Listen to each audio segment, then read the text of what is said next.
Guys, pakilang take na to. Pagpasensyahan nyo na lang po yung aso namin, si ate. Umuulan kasi ngayon and gusto niya dito sa loob. Pero may bahay naman sila doon. Okay, so hello guys. Today is June 3, 2026. And this video will be back to school, school supply haul. Plus, mag-aayos ako ng aking school bag. So, samahan niyo ako guys. Bago po tayo mag-start, may gusto akong pasalamatan guys. So, thank you po kay Ma'am Ana.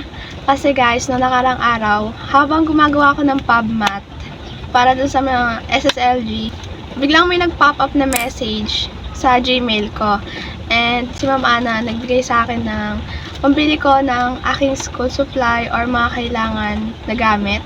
So, nakadagdag po yon para sa mga binili ko ngayon. And yung iba dito is galing kay Mama. Kaya maraming salamat po Ma'am Ana sa binigay niyo po. And nakatulong po to para sa school supply. Tapos sa mga iba kong gastos, ganon. And mga kailangan po. Thank you po. God bless you po. Okay, so let's start na guys. Ipapakita ko sa inyo yung mga pinamili namin ni Mama. Thank you din Mama. Okay, so una dito guys is itong cartolina na black. Piling ko lang guys, magagamit ko to pang design. So bumili na po kami. Na po. Dito din ako natuwa guys. Meron na akong bond paper. First time ko makabili ng ganitong bond paper guys. Kasi pag bumibili kami ni Mama, tapos lalo na nung elementary, yung mga bond paper na sobrang ninipis na ganun guys, yung nakapack, yun lang binibili namin. Tapos ngayon lang ako nakabili ng ganito. So, ito po ay 120 pesos. So, ganyan na siya kakapal. Kasi medyo, hindi pala medyo, talaga kailangan na po namin to dahil sa mga research, ganyan, tapos mga ibang ipapagawa ng teacher. Kaya bumili na ako ng ganito. Thank you, Ma. Mama na.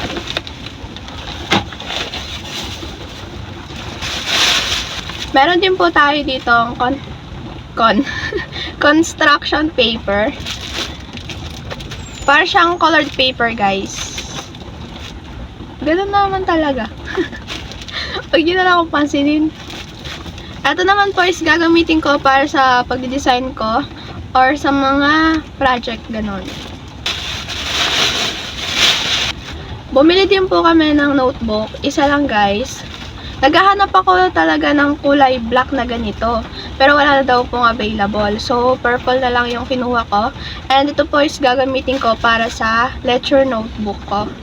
Hindi ko lang po sure kung magkakaroon kami ng lecture notebook sa ibang subject. Pero hintayin ko na lang yung announcement.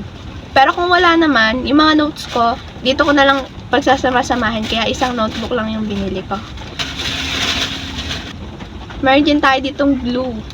Siyempre guys, pandikit. Scotch tape. Dalawa pong ballpen. Ito yung gusto kong ballpen guys. Yung ginaganon. Mumurahin lang siya, pero maganda siya sumulat talaga. Pilot na whiteboard marker. Makakailanganin guys sa mga reporting. So, yun lang po yung laman nito. And, at yung mga presyo. Lahat po na nandito sa plastic is naka 272 pesos. Dito naman po tayo sa isang lalagyan. So, ito yung una po naming binili. Sa, ano naman to, National Bookstore. Kasi napadaan kami doon.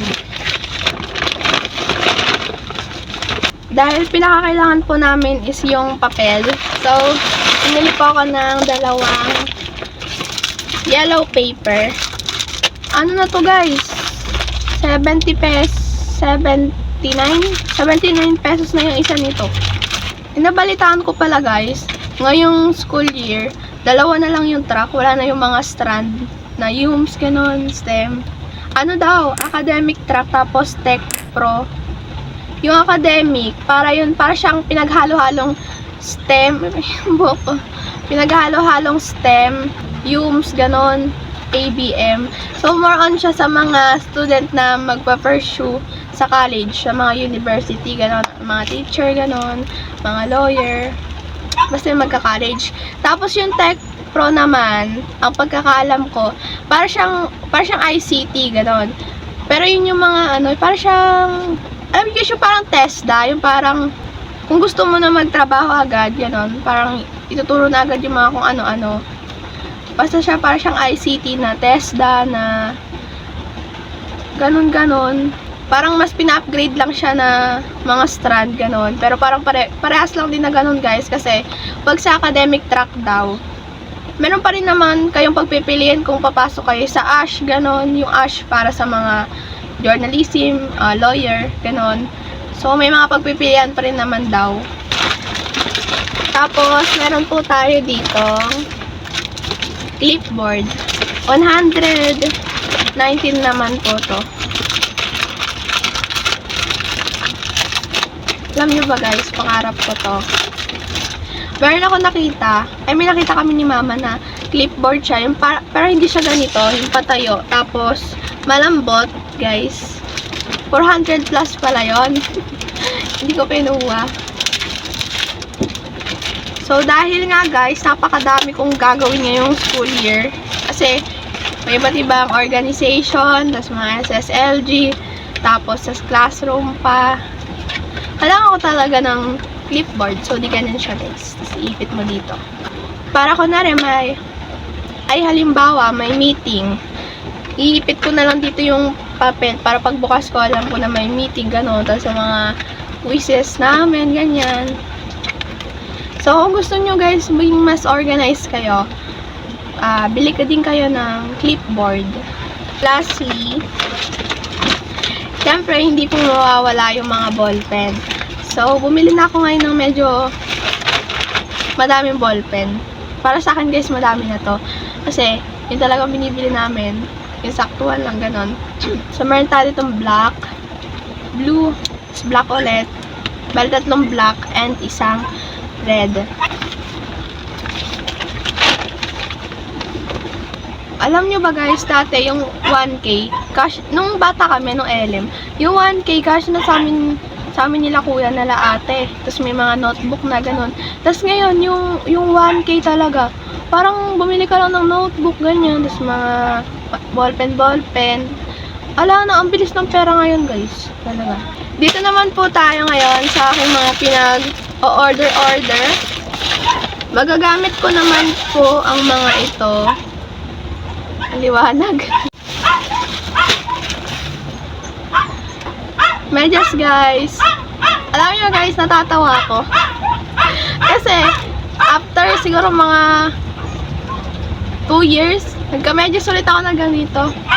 Kasi guys, pinagtsatsagaan ko yung mga medyas ko doon. Kasi, meron na silang butas, ganon.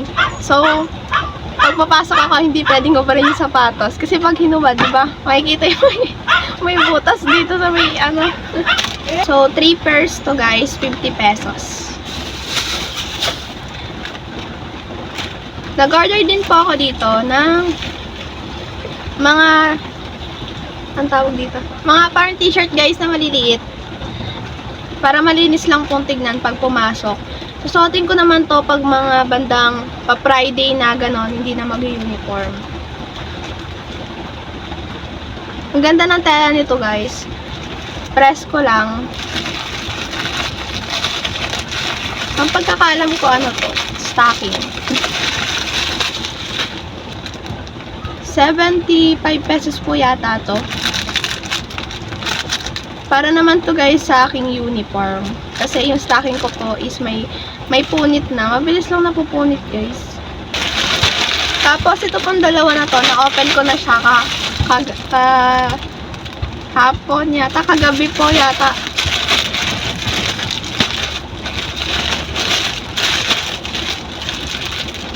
Kaya ako bumili ng mga ganito. Kasi wala naman din ako masyadong mga damit. Kasi yung mga damit ko lang po is bigay ni ate, ganon. Kaya galing sa ibang tao. Kaya pa konti-konti sa mga binibigay sa akin. Pera nila mama, ganon, ni tatay. Mag-iipon ako, tapos ibibili ko yun. Pag naipon ko na siya, ibibili ko na yun ng, halimbawa, nakakita ko ng pants, ganon. Yun na po yung i-check out ko. Para, kahit pa konti-konti, meron ako mga damit-damit. May mga masusuot ako. Quite long sleeve. Small po to, pero, para siyang ano guys, medyo pa medium na, kasi, yung binili kong ganito, may red kasi akong ganito. Yung isa kong ganito, parang mas maliit dito talaga, small talaga yon. So, ito parang pa-medium na siya, pero small talaga yung size niya. First time ko guys magkaroon ng pantalon na talagang ako yung bumili. Meron naman pa akong pantalon dyan, pero galing yun kila ate. Tapos, isa lang talaga yung pantalon ko. Kasi yung iba hindi ko talaga kasya. Ang ganda guys! Ang saya ko. Ano to? Parang mga 250 sa TikTok. Ayan guys. And lastly, binilan din ako ni mama ng mga gamit ko sa sarili. Kasi guys, diba, ubos na yung mga anik-anik ko dyan. Ngayon guys, medyo lumalaki-laki na ako. Mas gusto ko na yung malinis sa katawan. Ganon, yung maayos, tignan. Bumili po kami ng tissue. Gagamitin ko naman to sa pasukan din. Bulak po. Napkin. Sa wakas guys, meron na po ako lotion. Medyo nangitim guys yung balat ko ngayon kasi mga 2 weeks or 3 weeks ako hindi nakapag-lotion kasi wala akong budget. Ayan. Papaya kalamansi. Ito na muna yung binili namin kasi mas mura to. Pero ang lotion ko talaga Silka. Dalawang cleanser. Wala po yung ano yung kulay orange. Kaya green yung pinili namin.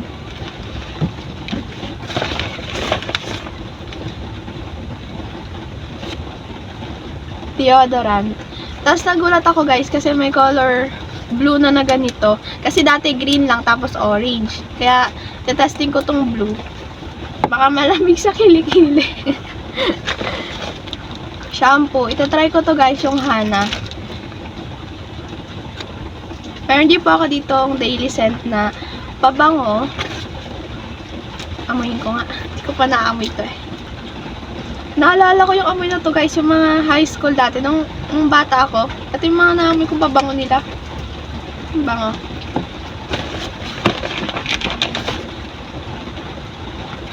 Perfume ko guys talaga. Bench. 132 po yata to. And lastly, sabon guys. And bumili din ako ng clear na tawag dito. Clear na nasa kuko guys. Basta ganon.